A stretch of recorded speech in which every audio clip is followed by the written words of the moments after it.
алмай тоңгуюкка кеттиги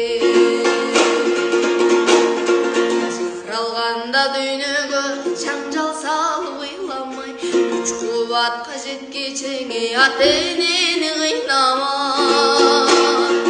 эрезеге жеткенче эл мүдүсүн сыйлабай жаман адат көтөрүс бирок атты жыйнамай ай кара жанды кыйнамай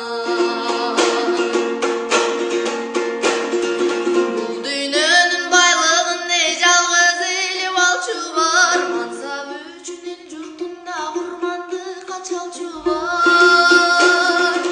адамзатты ушулар ай убалына калчулар арабызда болбосунчу адамдыкты тамчулар ай акыр заман салчулар